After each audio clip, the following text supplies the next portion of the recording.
Okay, shall we get started? All right, thank you all very much for coming along. My name's Ian Robinson, and today I'm going to be talking about two things that are very dear to my heart. Neo4j, which is a JVM-based graph database, and Doctor Who, which is a British science fiction TV series. Okay. So has anybody here seen Doctor Who? Wow. Oh, quite a few of you, quite a few. So just less than half, perhaps. But still, half of you have probably never heard of it, never seen it. So that means, yeah, there's still a kind of educational element to parts of this for some of you, not just a fan club meeting. Okay. So there are three parts to today's talk. I'm going to start by just giving a bit of context, talking about data complexity and connectedness. Then I'm going to talk about Neo4j, which, as I say, is a JVM-based graph database. So I'll talk about some of its features, and why you might consider using it, or in what situations you might consider using it. Okay?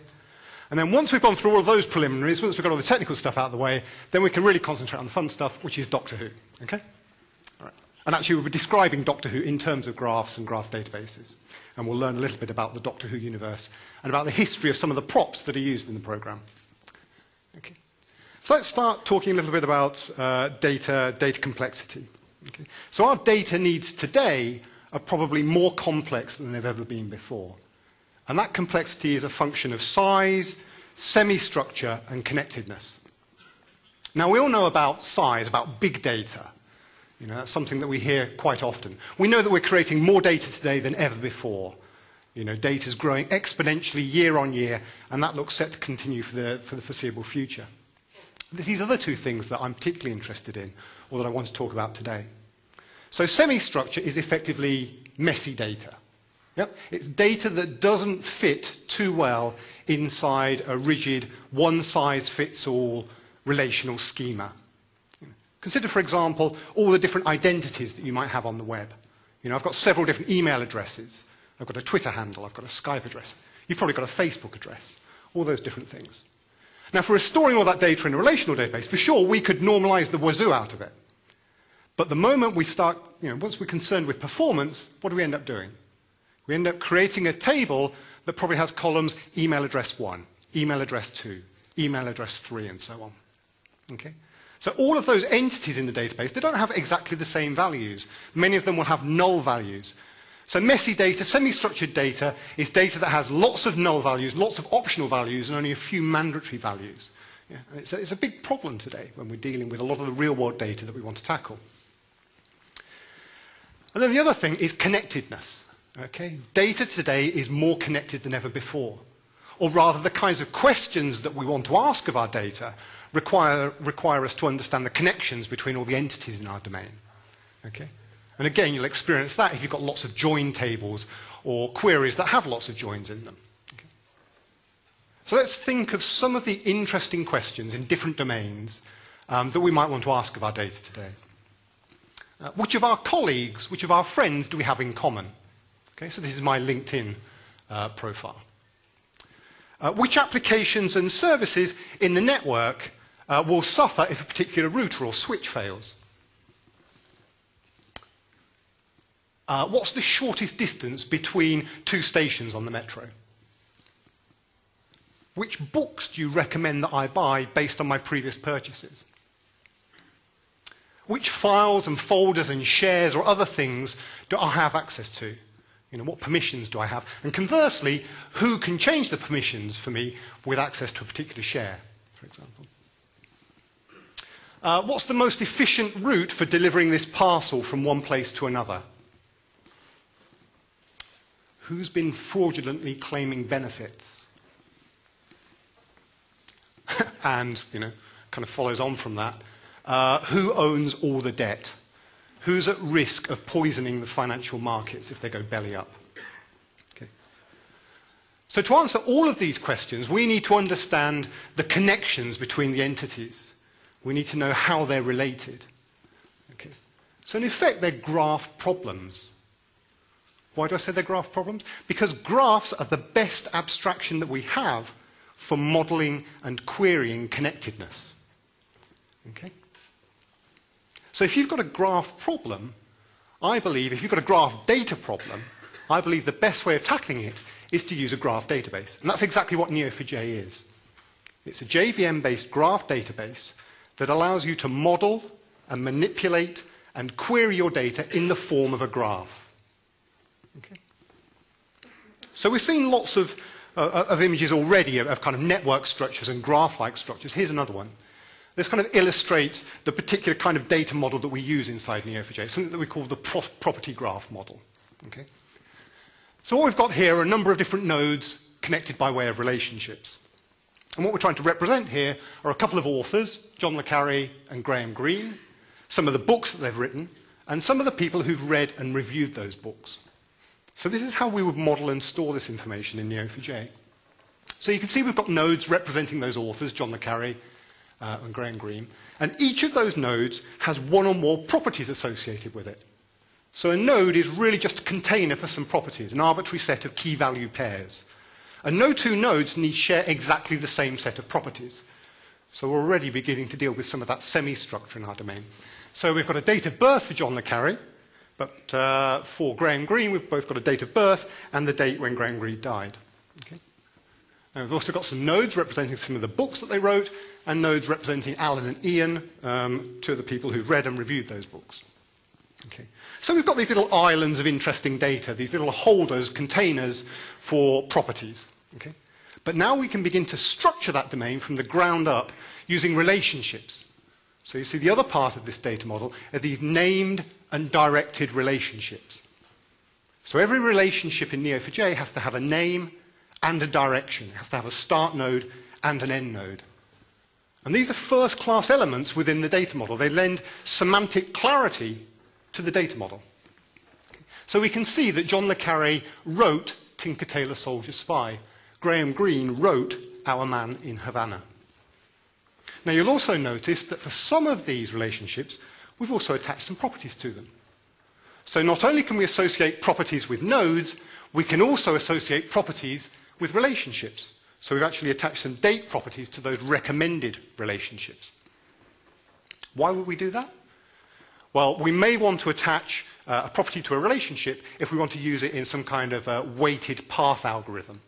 If we want to find the shortest path between two nodes, and we want to take account of some kind of quality or weighting that belongs to the relationships.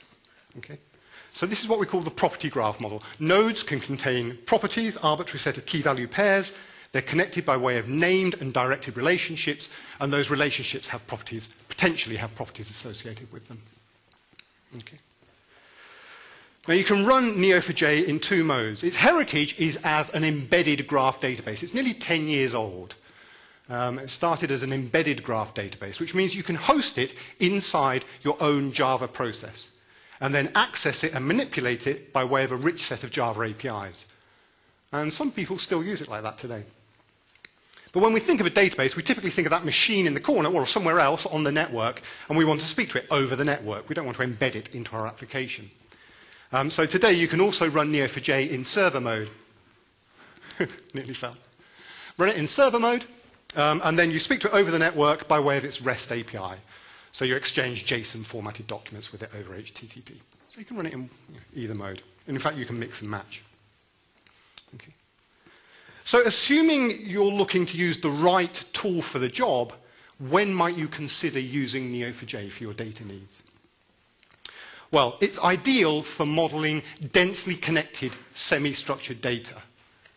And if today you're using a relational database where you've got lots of join tables, tables that just contain lots of foreign keys, and you've got queries that take advantage or use a lot of joins, then you're probably modeling a lot of connectedness.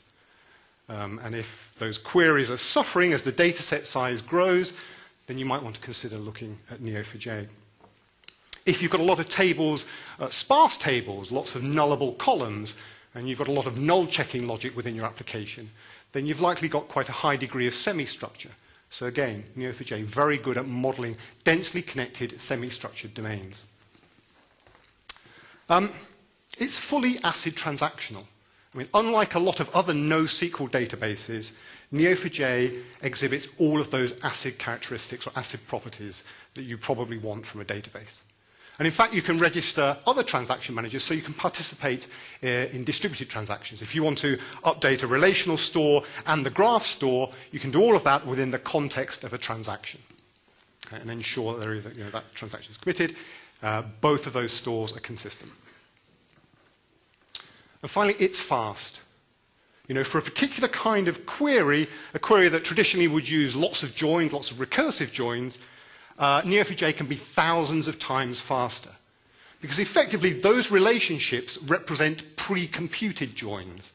They're not joins that are calculated at runtime or resolved at runtime. They're pre-calculated at insert time. Okay? So even on a modest piece of hardware like this, a little MacBook Air, I can effectively cross a couple of million joins per second, per thread, per core. That's actually a very large swathe of graph that I can explore with a client. A lot of information that I can discover very, very rapidly. Okay. And unlike a lot of relational queries that often deteriorate as the size of the data set grows, in general, a graph query will not deteriorate over time as the data set grows, assuming that some other domain invariants stay the same. So, great, we're just 10 minutes in and we're already 2/3 of the way through my agenda. Because now we get to talk about Doctor Who. Right? So we've seen about half of the audience is familiar in one way or another. For the other half of you, all of this is going to be wonderfully new information. So Doctor Who is a British science fiction TV series. In fact, it's the world's oldest running science fiction series. Next year, it will be celebrating its 50th year. There was a period in the 80s and 90s where it was off the air for about 10 years, but it's back on the air. It's tremendously successful in the UK, in the US, and elsewhere. Okay. It concerns the adventures of this character, the Doctor. The Doctor is a human-like creature, but he's not a human. He's an alien from the planet Gallifrey. Okay? Now, the Gallifreyans are Time Lords. They have dominion over all of time and space. They've invented a way of exploring not only vast swathes of space, but of also traveling through time. But they're a very stuffy academic group. And the Doctor, when he was much younger, kind of rebelled against that stifling society and ran away. He wanted to explore the universe. So he stole this thing, a TARDIS. This is one of the devices that the Time Lords have invented for exploring time and space. And the TARDIS has this amazing ability that wherever it lands, it can blend in with its background. It can disguise itself wherever it lands. Okay. Now, when the Doctor landed in 1963 London, this is when that first episode was broadcast, the TARDIS adopted the shape of a blue British police box. Okay. So at that point, on the streets of London, you'd often see these things, these little blue British police boxes, and elsewhere in the UK as well. Unfortunately, the Doctor stole a broken TARDIS. And once it had adopted this shape, it stuck. So forevermore, he's been travelling the universe in this little blue British police box, which is a nice way of saving money if you're a kind of money-strapped BBC and you don't want to create a new prop for every episode. Okay. Now, this thing you no longer see police boxes on the streets in the UK. So people nowadays just tend to associate this shape with Doctor Who. It's kind of one of those iconic images of the Doctor Who series. So the Doctor's been travelling all of time and space, and he's encountering lots of different alien creatures, lots of different races, and wherever he finds evil or bad things being done, he tries to fix it. He tries to do good. Okay? So he's encountered things like this, the Daleks, these kind of metallic pepper pot-like creatures with metallic grating voices, just the epitome of evil. Okay? They appeared in one of the very earliest stories, and they've been so successful that they've come back time and time again. In fact, when the new series started just a few weeks ago, this was the first creature that the Doctor encountered again. And we'll be coming back to the Daleks throughout this talk. They're one of my favourite creatures, and there's a lot to discover about them. The Cybermen, so humans or human-like creatures who gradually over time have replaced different parts of their body with metallic or cybernetic components until they're completely robotic and completely devoid of emotion. The Sontarans, these kind of potato-headed warlike creatures. I mean, these are just three of the things, or three of the races that the Doctor's encountered. But he doesn't travel all by himself.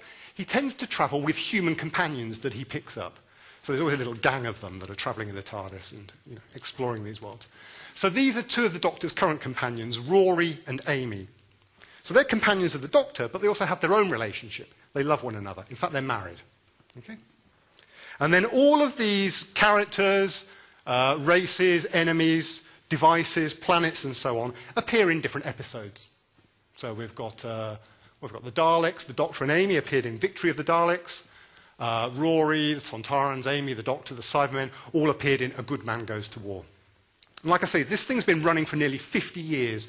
So there are a lot of stories, a lot of characters, a lot of species, planets, and so on. Okay? So this is something that I'm fascinated by. I loved it as a child, and I still love the TV series today. A couple of years ago, friend Jim Webber and I started writing a tutorial for Neo4j. And instead of just choosing, same old boring scenario or situation to help you learn about Neo4j, we decided we created a tutorial revolving all around the Doctor Who universe. So we created an enormous graph, much bigger than this, that contains details of all of those characters, all of the stories, all of the details about the fictional Doctor Who universe. But then we started pouring information in about the real history of the programme, about the history of some of the props, about some of the actors, about the salaries that they earned, and so on. So we started mixing and matching domains, but connecting them all through this graph. Now that tutorial is available for you. I'll give you details later. You can download it. It's a set of broken unit tests that you have to fix in order to learn some of the APIs, but it also contains all of this information and more. Okay. So we've got this nice little graph-like picture describing some of the Doctor Who universe. How can we start creating some of this inside Neo4j? So we're going to start with some of those Java APIs that I talked about. So the first thing that we're going to do is to create a graph database service that's pointing to the place on the file system where we want to create our store, or where a store already exists. So we've got this graph database service, new embedded graph database, place on the file system where we're going to make all of that data durable. What we want to do now is create three nodes, a node representing the Doctor, another node representing the Daleks, and one representing the Cybermen. So once we've got hold of that reference to the database, we can call its createNode method, and that will create for us a new node, assign it an identity, and return us the reference. And then once we've got the reference to that node, we call setProperty, and we can pass in whatever key value pair we're interested in. And we can call that over and over again to build up that set of properties for that particular node. Okay? So now we've got three little islands of data. What we want to do now is to start relating them. Okay? Remember, every relationship has to have a start node and an end node. There are no dangling relationships in Neo4j. There's always named, directed relationships. You can have self-relationships, a relationship that points back to the same node, but no dangling relationships. So what we're going to do here is relate the Doctor to the Daleks and to the Cybermen, indicate that he's an enemy of these species. So with that reference to the Doctor node, we call its createRelationship2, we pass in the reference to the Daleks node, and then we give that relationship a name. Okay? Enemy. We do the same with the Cybermen. But remember, I said every change to the graph has to take place in the context of a transaction. Neo4j is fully ACID transactional. So we've got this little idiom, little piece of boilerplate code, where we actually surround all of these mutating operations with a transaction. So again, with that reference to the database, we can call begin transaction, and then inside the body of a try finally block, we do all of the mutating operations, and then we call transaction success and finish, effectively prepare and commit. Okay? So that's all well and good if we want to use the Java APIs. But as I say, many people just want to use Neo4j in its server mode. They just want a database that's somewhere else. They don't want to use Java APIs to speak to it or to create or manipulate or query data. So is there an equivalent query language? And the answer is yes. And that query language today is called Cypher. Okay? Now, the thing to understand about Cypher, we're going to see lots and lots of examples of Cypher throughout the rest of this talk. But the thing to understand about Cypher is that it's effectively ASCII art for graphs. Okay? If you want to describe a graph to somebody, what do? Well, typically you end up drawing a picture. We've seen lots of pictures of graphs over the last few slides. Well, we wanted the equivalent in a query language. How can I begin to describe to you what my graph looks like, or what I expect it to look like after I've done some mutating operations? So at the top here, we've got a picture, very simple picture of a very simple graph, the data that we've just created, Dr. Daleks, Cybermen, and those enemy of relationships. This is the equivalent representation in Cypher. So you can see that we've got those nodes representing Daleks, the Doctor, Cybermen, and then we've connected those nodes with these named and directed relationships. Okay? So all done in ASCII art. The difference between the pictures and the text, with the pictures you've always got 2 dimensions to work in. With text you tend to be working from left to right, you're working in 1 dimension. And we want you to give you the ability to build up arbitrarily complex graph patterns like this. So we also give you the ability to kind of comma separate these clauses. All right? So this represents exactly the same structure, but now we've just comma separated it, and this allows us to build up far more complex descriptions of a graph. So this is all the stuff that's at the heart of Cypher. You'll see patterns like this in a lot of the queries that we look at a little later on. So we used the Java API to create some nodes and relationships. What's the equivalent Cypher query look like? This is what it looks like. Okay? So it's a create statement. And in the lines that I've highlighted in red, we're creating those 3 nodes. And this is a kind of JSON-like syntax. So we're creating nodes, assigning some properties, and then binding the node that we've newly created to an identifier, Dr. Daleks Cybermen. And then this is where that kind of ASCII art, that pattern matching comes in. We're then taking those identifiers and we're using them to establish the relationships between those nodes. Okay? And then within the return clause, we're simply returning the reference to the Doctor node that we've created. We don't actually need a return clause, but if we're interested in that data, that's exactly what we can do. Okay. So what does that actually look like? Well, let's look at a running instance of Neo4j. This is Neo4j running in server mode. It's a pretty much empty database. It's got 1 node in it. For some historical reason, we gave you what we called the reference node. But think of it as kind of like a vestigial tail. We actually want to get rid of it. There's no need for a reference node. But the database has 1 empty node in it. We're going to create some more. Now I'm going to adopt Dan North's favorite programming technique, and I'm going to copy and paste. So that's that query that we're just looking at.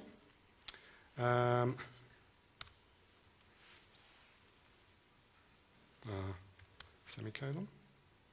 There we go. Okay, so I've run that query, and it's told me that it's created 3 nodes and 2 relationships. Let's actually go and look at that in the browser. There we go. Can we see that? You don't get these images for free with Neo4j. I had to add them in. I'm trying to persuade the team that we really ought to add them in. And that really all graphs ought to be modeled in terms of the Doctor Who universe. But there we are. We've created those 3 nodes using that Cypher syntax.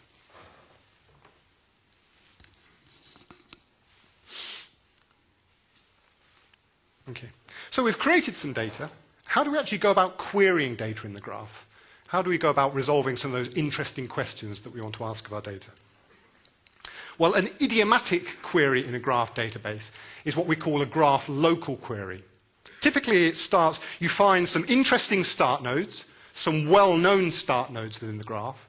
You kind of parachute into the graph, into that huge swathe of nodes and relationships. And you might do that using an index lookup. Okay, so this is how we use indexes in Neo4j. We use them to find interesting start nodes. And then once you've got those start nodes, 1 or more interesting start nodes, you then start crawling or spidering the surrounding graph in order to discover information that you're interested in. And you can filter based on those relationship names, you can interrogate property values and so on, and that allows you to return nodes and relationships or entire subgraphs to the client. Okay, so you parachute into the graph and then you begin to crawl the surrounding landscape. Okay. So I want to give you or show you a good-looking Cypher query. But in order to do that, I need some complex data. Okay? So boy, have I got some complex data for you. And some Daleks. Okay. So this is a Dalek. Or rather, this is a Dalek prop. You can see the poor actor who has to sit inside it and scurry around, kind of scoot it around on wheels. As I say, the Daleks have appeared in Doctor Who time and time again. They appeared in one of the very first stories in 1963. They were phenomenally successful. There was a huge Dalek craze in the UK. You could buy Dalek underpants and towels and, not worry. And over the years, they've appeared in many, many stories. So the BBC have created many props over the years. Props get destroyed, they get put into storage, they get sold off, they get reused in different stories as well. Now, it turns out that there's a group of people who are actually fascinated by the history of these props. I'm one of them, but so are the guys who run this site, Dalek6388. These are like diligent historians. What they've done is go back through the entire 50-year history of the program, and they've watched all of those episodes, all those stories containing the Daleks. They've looked at thousands of photographs and rehearsal photographs and stuff like that. And they've retraced the history of these props. They've found out which particular props occurred in which particular programs. Right? And how have they done that? Well, the thing is, each of these props is handmade. Each prop is made, or the original prop's made of wood, fiberglass, and metal. And they're all handmade. Now, they consist of two parts. That top part, which we call the shoulders, and the bottom half, which we call the skirt. Okay? But each prop is designed and built as an integral whole. So that particular set of shoulders were designed to sit upon that particular skirt. Okay? And that's how things worked for a while. But then you put props in storage, some of them get damaged, you lend them to charities, and over time these things get mixed and matched. So the shoulders that were designed for that prop over there end up sitting on top of the skirt for that prop over there. But because they're all handmade, they've all got little quirks about them. They're actually, if you're very, very diligent and you spend a lot of time watching this stuff, you can actually follow particular props as they're mixed and matched throughout the history of the program. That's exactly what these guys have done. They've recreated the history of all of these props and described it all on Dalek6388. Now, when I discovered this information, I just thought it was wonderful. Some really, really rich information, and I decided I'd pour it all into our Doctor Who data set, all of that stuff that we were using for our tutorial. So that's exactly what I've done. So I'm going to show you, how some of these things are related. So again, I'm going to start drawing some diagrams. So at the top here, we've got a node that represents the Daleks as a species. That's that node that we created earlier when we were creating the Doctor, the Daleks, and the Cybermen. And then we can see that the Daleks appeared in this particular story, The Power of the Daleks.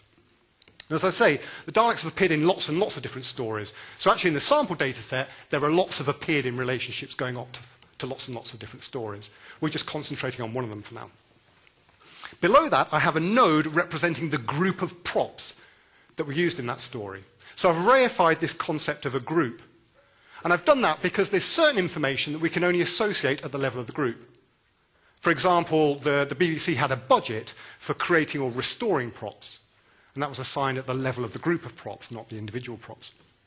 There are a lot of voice artists who did all these metallic voices for the Daleks. But again, they weren't associated with individual Daleks in the story. When you watch the credits, you just see Dalek voice artists. So again, if we want to connect those into our graph, we have to connect them in at the level of the group. But below that, we then see the particular props, the individual props, that were part of that group, the group that was used for this particular story, Power of the Daleks. So there were 4 of them used in this episode. Dalek 1, Dalek 2, Dalek 7, and then this curious one, Dalek 6-5. Now, these aren't the names that appear in the story. These are the names that have been assigned to those props by those diligent historians of Dalek 6388. Dalek 1, 2, and 7 are those integral props. So we can see Dalek 1 consisted of the shirt and the shoulders and skirt, that were designed to sit as an integral whole. But Dalek 6-5 is one of those curious hybrids. It's actually composed of the shoulders that were originally designed to sit on top of Dalek 6 and the skirt that was originally designed to sit on the bottom of Dalek 5. Okay? So for this particular story, you've got 3 integral props and then one of those curious composite or hybrid props. And then it gets more complex, because now we start looking at a few more stories. I'm just introducing the original Dalek story, the Dalek invasion of Earth. And again, we see how each of these parts was mixed and matched, reused in different stories, and so on. So Dalek 1 here, which appeared as an integral whole in The Power of the Daleks, at a later point in time was decomposed, and its skirt was married up with the shoulders from Dalek 2, and that appeared, and so on and so on. Right? So this is that kind of gnarly history of the props that those historians have uncovered, and which I find particularly fascinating. Right? Now, it may be you're wondering, when am I ever going to use this information anywhere else in my working life? All right. Why is this example of any interest to me? Well, for me, actually, it's an example of supply chain traceability. Okay? So one of the very first projects that I worked on when I started in IT was the cattle traceability scheme. Back in the 1990s, there was a big outbreak of mad cow disease in the UK. And so all beef exports from the UK to the rest of Europe were banned. Okay?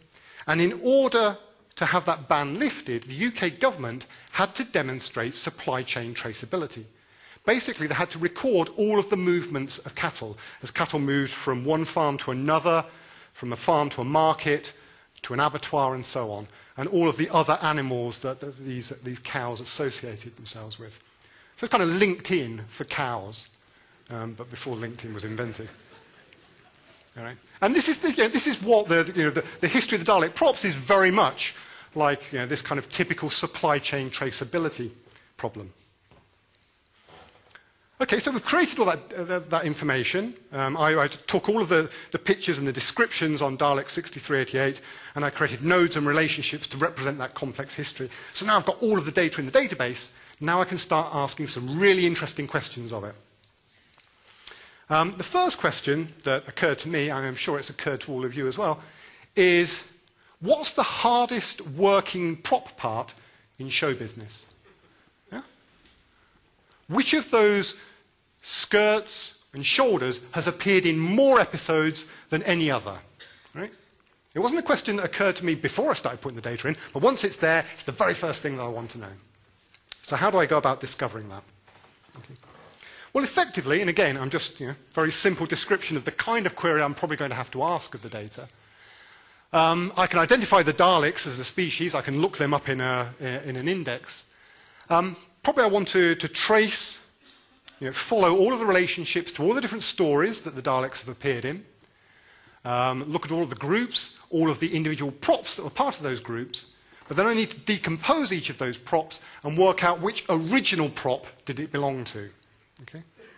So you can see that if this were a query in a relational database and we'd done some wonderful normalization, there's probably quite a few joins involved here.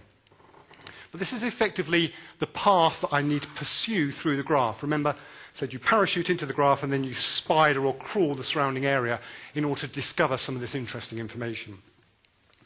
Well, let's just abstract this a little. What I'm really interested in, I'm going to have to look up the node that represents the Daleks. I'm interested in the episodes because I'm going to be counting all of the episodes that things occurred in.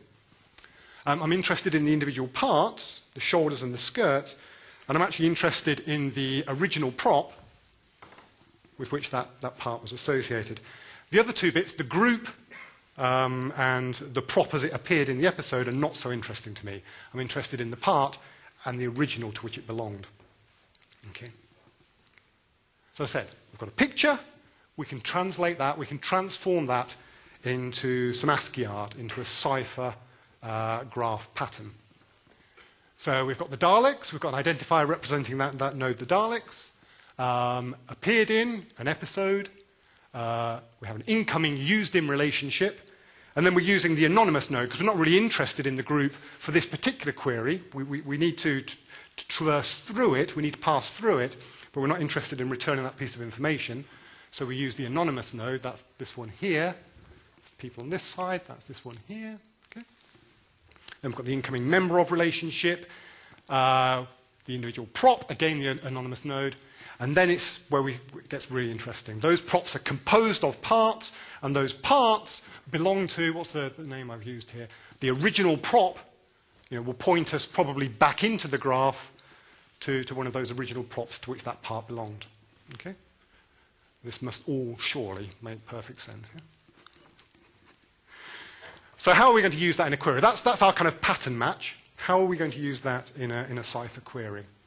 Well, this is what the full query looks like. All right, let's break it down bit by bit.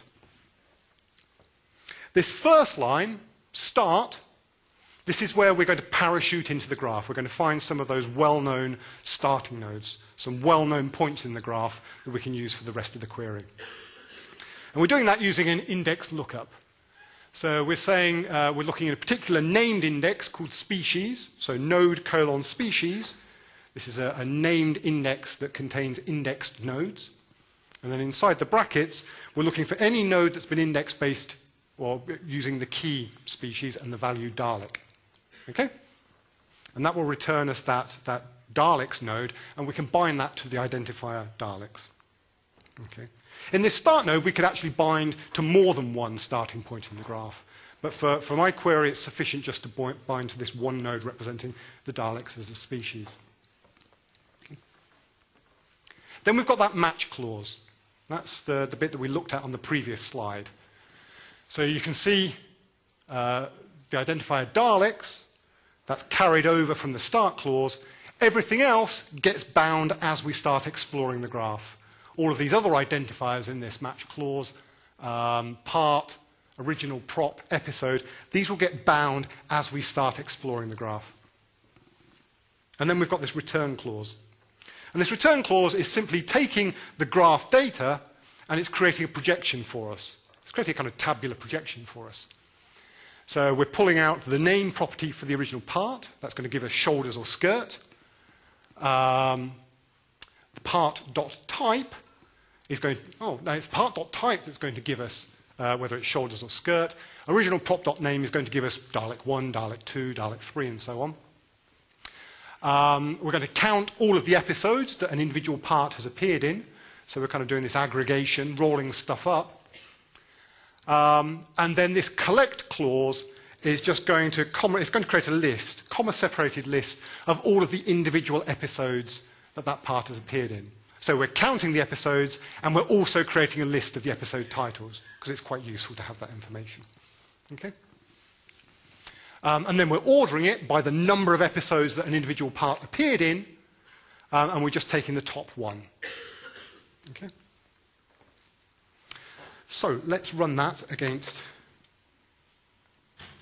I'm sure you're desperate to know which of these parts has appeared in more episodes than any other. Okay. So that was my pretty empty database. I've got a separate instance running here where I've got a full, let's just see. Yeah, that's the full Doctor Who data set that we use for our tutorial. Type that query in, and there we are. Can we see that? All right. So the hardest working prop part in Showbiz was Dalek 1's shoulders, which appeared in 15 different stories or 15 different episodes. And we can just begin to see some of those titles: Remembrance of the Daleks, Revelation of the Daleks, of the Daleks, of the Daleks. There's not a lot of imagination used in a lot of these titles. Asylum of the Daleks, that was the most recent one from a couple of weeks ago. Yeah. Okay. So we've seen we can run that in the web admin tool. We can run it through the shell. We can run it in code and execute it using the Cypher execution engine if we're still running in embedded mode. So we can use Cypher in embedded mode, and we've got an execution engine. Okay, but they're all going to give us the same answer: Dalek 1's shoulders. And that is Dalek 1's shoulders. Okay? So this part was created in 1963. It's nearly 50 years old. It's older than relational databases. Yeah? Now, it was used in the original series. And then after a while, when there was hiatus in the 80s or the 90s, a lot of these parts were sold off to private collectors and so on. Dalek 1's shoulders were sold to an exhibition on the south bank of the Thames, the Momi exhibition. And the organizer of that exhibition savagely cut away the back half of the shoulders and of the skirt that they purchased, so that as part of the exhibition, you could sit inside a Dalek and pretend to be a Dalek. And they had a mirror on the other side, so you could look through and see yourself as a Dalek. So I remember that very well, because that's good childhood memory. So there we are, Dalek 1's shoulders savagely cut apart and used in an exhibition. And then when the exhibition closed, all those parts were sold again, and a private collector bought the shoulders and the skirt, and then spent, I think they sold at auction for about £12,000. and then the collector spent another several £1,000s having them restored to the condition they were in when they last appeared on TV. So that is actually what the shoulders look like today, and they're privately held. Okay? So another thing about, all of this interesting Dalek prop history stuff is that it helps identify the provenance of some of these things. And when they come up at auction, they can sell for quite a lot of money. It's TV memorabilia. Okay. So looks as though we can use Neo4j for at least two things, for mad cows and for Daleks. How else are people using it today? So these are some of the bigger installations that are running out there in the wild. Well, I think it's the largest parcel delivery network in Europe is now routing parcels using Neo4j. So you have a representation of the entire parcel delivery network. And when a parcel enters that network, and there are between 2,000 or 3,000 parcels per second that enter that network, we have to calculate the shortest route or the most efficient route to the ultimate destination. Okay? Access control. So Telenor, here in Oslo, are using Neo4j to manage subscriptions, services, products, and so on behalf of their larger customers. So they've got many millions of elements in the graph. And those customers can self-service. There are administrators on a customer site who can sign up their users or their employees for particular subscriptions and services. So they have to model very complex what do we call master customer and customer organizational structure, all the products and services below it, and then all of the access controls attached to it. And in fact, in the next session, but in room 5, the guys from Telenor are actually talking about this and how they replaced an existing system with one based on Neo4j and on Solar, and reduced query times from 20 minutes to 2 seconds. 20 minutes to 2 seconds for doing all of this stuff. Okay. Network impact analysis. So several telcos using Neo4j to model their entire telecommunications network. They'll populate it from inventory systems, and then they have a representation of the entire network. And they can use this then to do impact analysis. I mean, given an important or a significant customer, which parts of our network do they depend upon? Do we have redundancy through the network on behalf of these customers? And if they report a problem, which parts of the network are likely at fault? That's the kind of top-down impact analysis that they might do. They can also do bottom-up. Given this particular switch or router, which applications and services and customers and so on will be impacted if it breaks or if we have to replace it, if it's down for maintenance or something like that. And then social networking. Yeah. Lots of people using it for some kind of social networking application. Viadeo in France. This is actually Adobe's collaborative cloud. So Adobe have moved a lot of their services into the cloud. And the social element of that is powered by Neo4j. And that's Neo4j running in server mode in Amazon Web Services in a global cluster. So that cluster spans 3 different regions. Okay? But they're using that to model, again, it's some kind of access control, but also actually infer some of the social or semi-professional relations between us. If we're both Photoshop users and we're storing some of our assets in the cloud, Adobe can take each of those assets and they can analyze them across several thousand different axes and determine how similar they are. And then they can attach some of that similarity information into the graph, and they can use that to infer that, well, Ian likes photographs of Daleks, and Jim likes manipulating photographs of Daleks. Perhaps they've got something in common. Perhaps these two guys should meet.